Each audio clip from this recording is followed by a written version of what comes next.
Também tive a mesma impressão, mesmo sentimento com relação às leituras dos nossos jovens.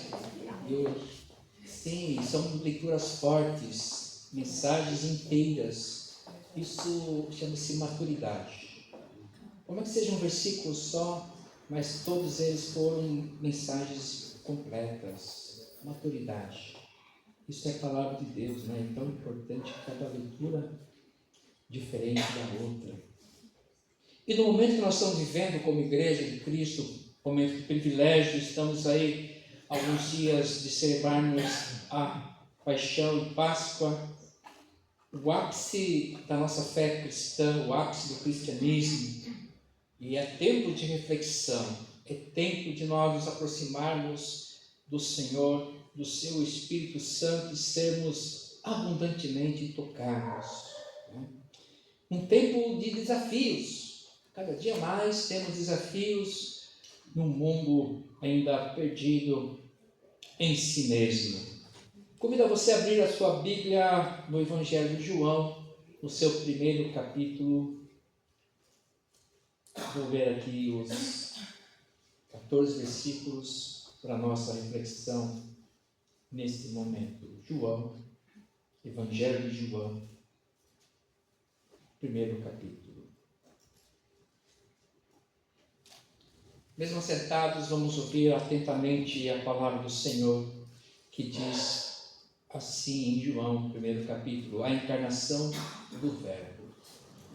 No princípio era o Verbo, e o Verbo estava com Deus, e o Verbo era Deus. Ele estava no princípio com Deus.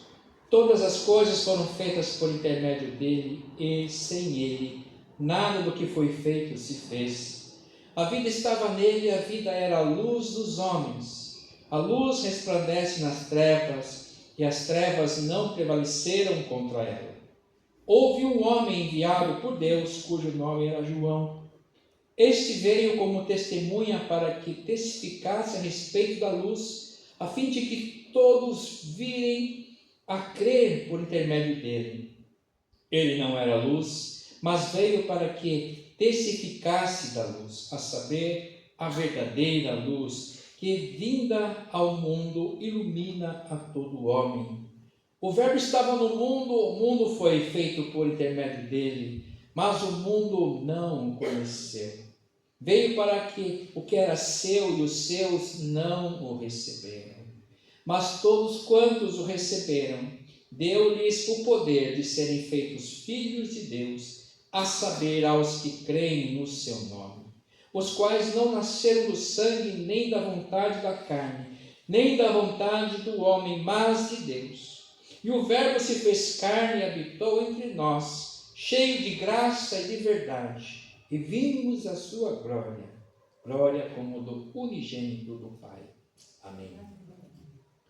Pai eterno, Pai querido, nós somos gratos por esta manhã de domingo em que nos concedeu o privilégio de mais uma vez nos reunirmos nesse santuário erigido para a Tua glória, para a manifestação do Teu Espírito Santo em nossos corações. Te agradecemos, ó Pai, e suplicamos as Tuas bênçãos para que o Senhor nos instrua, nos ensine, ilumine a nossa mente e o nosso coração e dirija a nossa caminhada para que possamos viver segundo os Teus santos propósitos. Te suplicamos tudo isso, agradecidos no Teu nome, Jesus, o nosso querido pastor. Amém. Amada igreja, eu queria refletir um pouquinho sobre Jesus. Como já disse aqui no início, nós estamos num momento histórico da igreja, que é importante a gente refletir alguns temas, e eu queria refletir um pouquinho sobre Jesus. Por quê? Porque é importante a gente ter essa convicção. Nós não caímos nas mesmas ciladas da religião, que vai sendo em si mesmada e se tornando ela em si mesma o fim de tudo. E achando que a religião, que o simples culto é servir a Deus.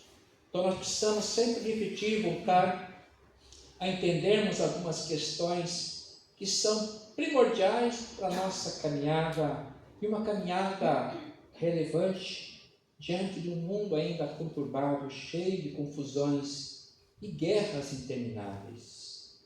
Você sabe por que Jesus veio ao mundo? Isso parece uma pergunta sem propósito, né? Pois todos sabemos. Será que é tão óbvio assim para nós hoje? Como temos nos relacionado com Ele, com Jesus? Não com o mundo. Quero saber como é que nós estamos nos relacionando com Jesus. Como tem sido nossa adoração? Domingo passado conversamos um pouquinho sobre adoração, que não é apenas culto, louvor a Deus, momento especial de êxtase espiritual, na presença de Deus, parte do culto. Não, a adoração está muito implicado em sacrifício. Como tem sido a nossa devoção, o nosso culto, a nossa oração, que temos endereçado a Ele, ao próprio Jesus. Nós aprendemos que a nossa oração tem que ser feita em nome de Jesus. Como é que tem sido essa nossa adoração, essa nossa oração? Parece que o óbvio não é tão óbvio se levarmos em conta o como temos nos relacionado com Jesus. Como nós temos nos relacionados com Ele? Afinal, Ele já morreu, isso já passou mais de 2000 anos. O que ficou até hoje foi a sua obra. O que ficou até hoje foi a sua palavra. O que ficou até hoje foi a fé que nós conseguimos obter cultivando a sua palavra, as suas mensagens ao longo de suas mensagens, ao longo dos séculos. E isso nós precisamos rever, pensarmos, refletirmos. A nossa fé, a sua mensagem se torna palpável. A nossa fé e a sua palavra, ela continua sendo repercutida em nossos corações desde muito tempo. Isso já por séculos.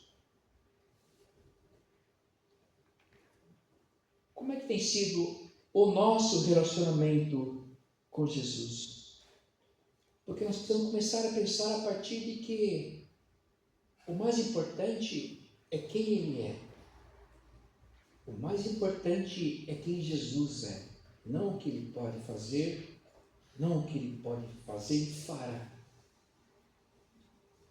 E a partir desse pressuposto eu queria conversar com a igreja, conversar com vocês, e é claro, elaborando aqui aquilo que está na minha mente, no meu coração. O mais importante é nós concebermos na nossa mente e coração aquilo que Ele é.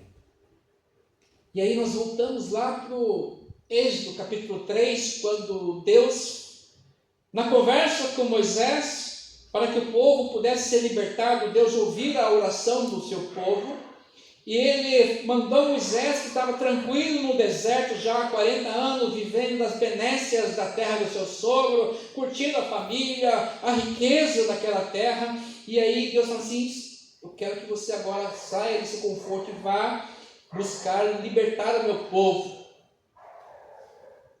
E dentre as desculpas, muitas desculpas de Moisés, porque ele estava sendo proposto ali para ele abandonar o seu conforto, a sua vida tranquila, como nós muitas vezes estamos como cristãos, acostumados à vivência cristã, vivendo uma vida sobeja, em tranquilidades, em paz, apesar das guerras pelo mundo, e nós ficamos mais acomodados. E aí Deus fala para Moisés: sai daqui, vai lá. E aí ele, dentre as desculpas, ele fala assim: mas se perguntarem para mim, o faraó perguntar para mim quem me enviou.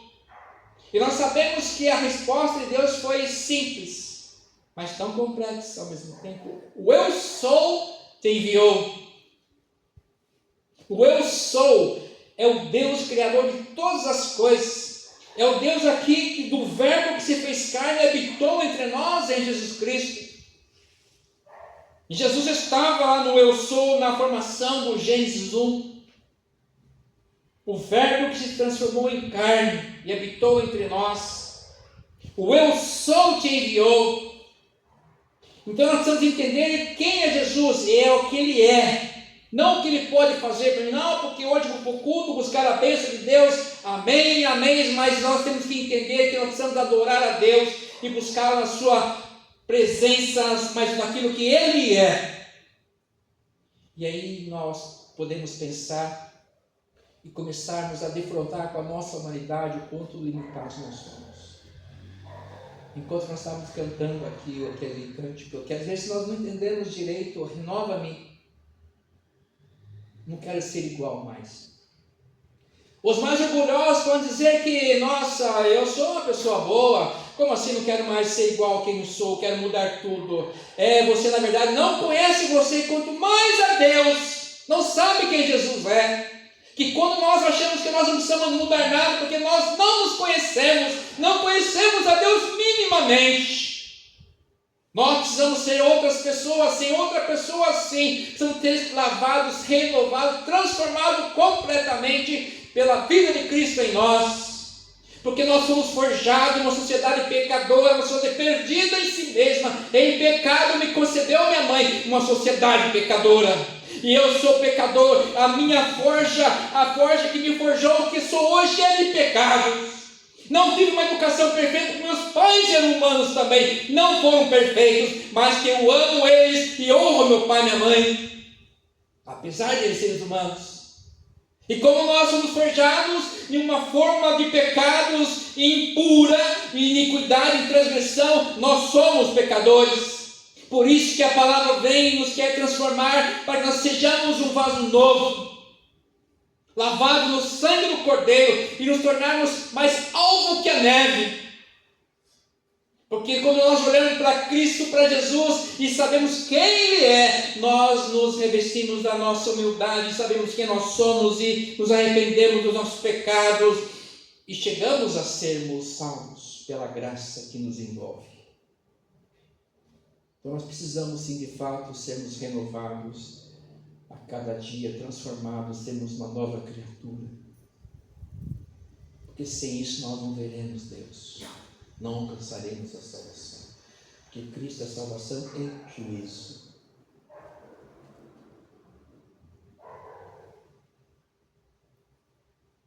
Ele se encarnou há mais de 2000 anos. E num tempo bem diferente do nosso. Jesus veio num tempo em que não havia a tecnologia que temos hoje. Ele não tinha foto, não tinha vídeo, não tinha internet.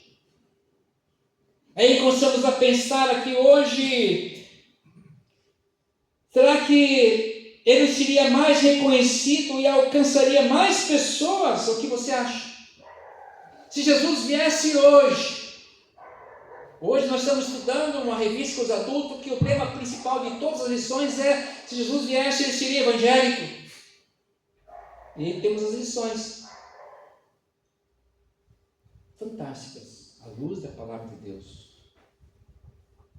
O que nós podemos pensar hoje, se Jesus viesse hoje, com meio dessa tecnologia tão absurda hoje, a tecnologia, a inteligência artificial, a IA,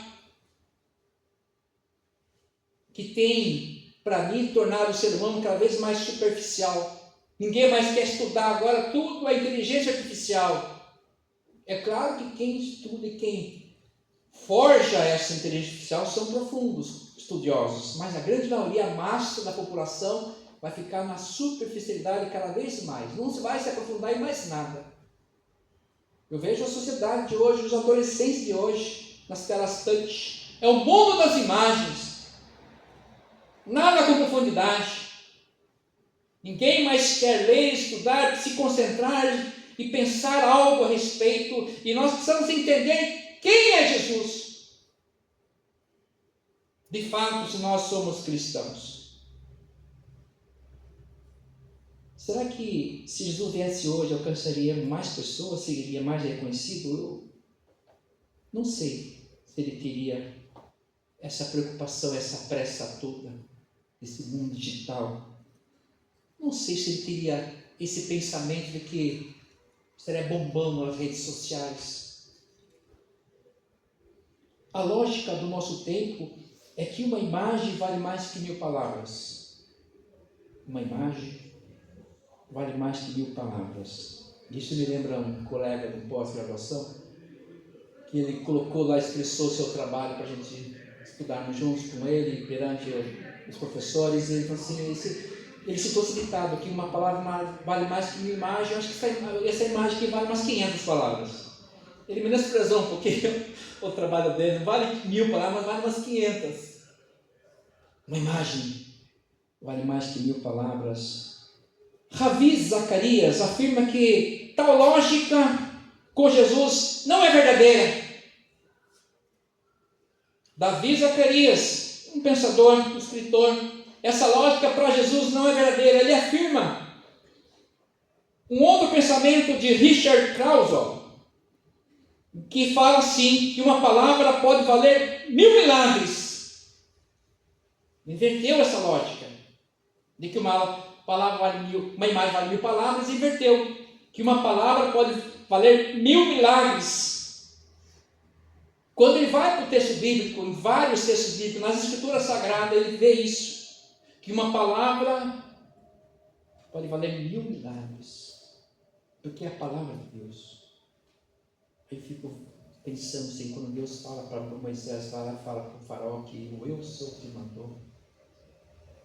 E aí eu tenho certeza que passou na cabeça de Moisés muitas coisas, não é só isso. Aí Deus pega esse cajado aqui, eu vou fazer transformar em serpente lá. Precisa uma lambuginha, porque não tem fé. Nós precisamos disso, das lambuginhas, nos cajados para se transformar em serpente. Porque nós não cremos no Deus eu sou. Ele é Deus. Ele é o Cristo do Deus vivo. E nele está toda a história, toda a salvação, toda a vida que nós precisamos, vida plena e abundante, que nós precisamos e desejamos. Só que nós não conhecemos Cristo, nós não temos com Ele um relacionamento vivaz 100%. Nós continuamos querendo ver o cajado se transformando em serpente. Isso não é fé, é mediocridade. Não, mas se tem que fazer sinais, Jesus, sinais, isso é tentar a Deus, não é fé. Nós temos que crer no eu sou e ponto. Ele fez todas as coisas e nada do que foi feito se faria se não fosse por Jesus. Se isso não entrar no meu coração, no seu coração, nada na minha vida, nas minhas dúvidas vai ser resolvida. Nada. E aqui o Richard Krause, ele cita umas coisas fantásticas. Por exemplo, a água consciente viu seu mestre e corou-se. Aqui está falando do milagre de João 2, de 1 a 11, quando Jesus transformou a água em vinho. A água viu Jesus e ficou corada. A água reconheceu quem era Jesus. Às vezes nós não reconhecemos quem é Jesus, os milagres que temos vivido, a vida que tem nos dado, e ficamos esperando mais e mais, e cobrando em tudo e todos, porque eu quero mais e mais, porque nós não temos a fé mínima. A água reconheceu quem era Cristo e ficou corada e se transformou no melhor vinho até então servido. Um outro episódio que cita Richard Krause que é quando Jesus acalma a tempestade com as palavras: acalma-te, emudece, Marcos 4, 39 a 41. O vento sabe quem é Cristo, a natureza sabe quem é Jesus, e ele falou: calma-te, fica quieto, emudece, parou a tempestade. O vento reconhece Jesus, o Cristo do Deus vivo. A água reconhece o Cristo do Deus vivo, Jesus, quem Ele é. Em outro momento, quando Jesus disse aos fariseus que se a multidão não o louvasse, as próprias pedras o clamariam. Lucas 19, 40. As pedras reconhecem Jesus. As pedras sabem quem é Jesus. E Jesus, em certo momento, em outro momento, falou assim: dessas pedras farei filhos de Abraão. As pedras sabem quem Cristo é. Eu preciso saber quem Jesus é. Porque às vezes eu fico vivendo a minha vidinha Fazia uma vidinha assim, bem razoável. Uma vidinha assim que vou passando dia a dia. Oh Deus, que dificuldade, reclamando só, se rastejando. Quando nós vimos levantar de manhã, glorificando a Deus, louvando a Deus pela mais oportunidade que Ele nos dá, para vivermos amando a natureza que Ele criou, a beleza de tudo, e sabendo que o vento reconhece quem Ele é, que a água reconhece a água que estamos matando nos rios, reconhece quem é Jesus. As pedras dos nossos caminhos, os nossos problemas, reconhecem quem é Jesus. E nós não enxergamos Jesus nas pedras, na água, nem no vento.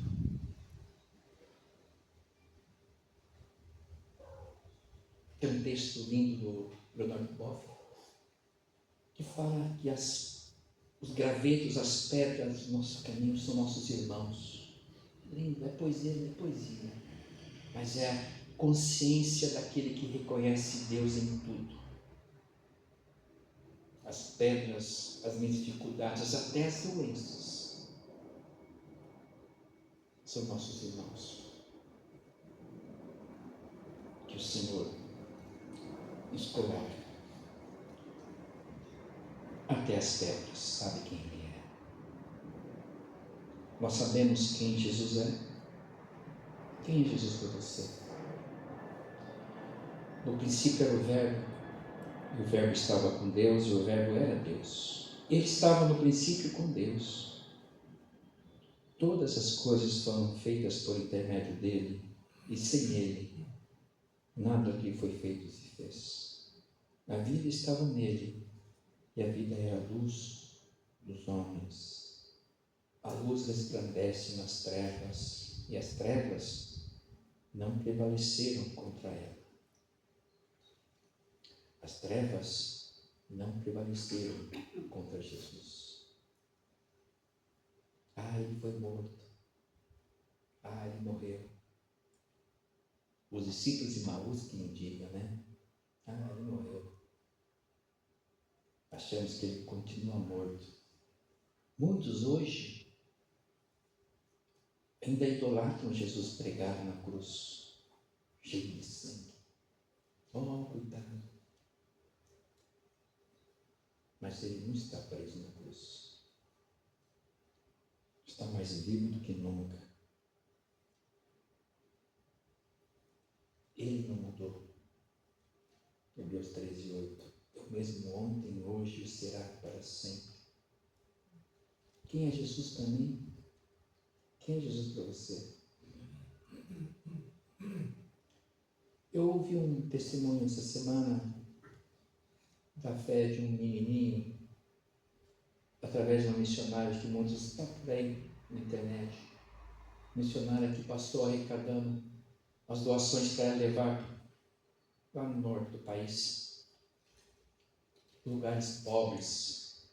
E ela passou um dia arrecadando até ela fala assim, o que quiser lá, meio quilo de sal, um pedaço de sabão, o que tiver, eu vou passar aqui recolhendo.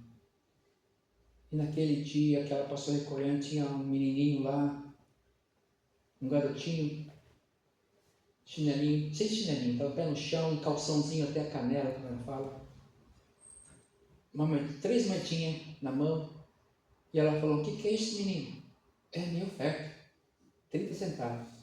Mas de onde veio esse dinheiro? Porque era muita pobreza naquela região. É que minha mãe todos os dias sai para trabalhar, ela dá 10 centavos para mim e para meus irmãos, para a gente comprar o ovo, e quando tiver fome a gente vai comprar ovo, para a gente comer com farinha. E a gente só vai comprar ovo quando dá fome, porque se ela deixar o ovo, a gente vai comer o ovo um do outro. É muita fome. Então ela coloca 3 moedinhas em cada rede, e na hora que cada um sente fome, vai comprar ovo para comer com farinha. Mas como é que esse dinheiro chegou até aqui então? Esse aqui eu não comi ovo na quarta, não comi ovo na quinta, nem na sexta, ontem. Só comi farinha. Quero que essa moedinha aqui vá lá para ajudar o Evangelho a chegar às pessoas que não conhecem Jesus, porque eu já conheço Jesus. Eu já conheço Jesus. Eu quero ajudar com aquilo que eu tenho, para que outras pessoas possam conhecer Jesus. E aquilo rasgou a alma dela. Uma criança, menino, moleque, comendo só farinha para que ele queria que mais pessoas conhecessem Jesus. Eu entendo muitas coisas. Por que Jesus não ficou preso aos religiosos, às religiões, à elite sacerdotal? São cegos. O mistério era revelado aos pobres. E nós precisamos saber quem é Jesus. Para mim, para você, para a nossa vida. E pode ter certeza que tudo vai fazer sentido. Quando nós reconhecemos quem Jesus é, tudo faz sentido. Até o sofrimento que nós passamos. Até as carências. E a consciência que Ele nos dá. Tudo faz sentido porque é o amor de Deus que abundou sobre todos nós, mediante a sua graça, o seu abraço, maravilhoso abraço. Que Deus continue nos abençoando, sendo revelado a nós, porque Ele é o Verbo que se encarnou, porque nos amou. Amém? Vamos louvar a Deus com alegria daqui a pouco, durante a celebração da nossa ceia.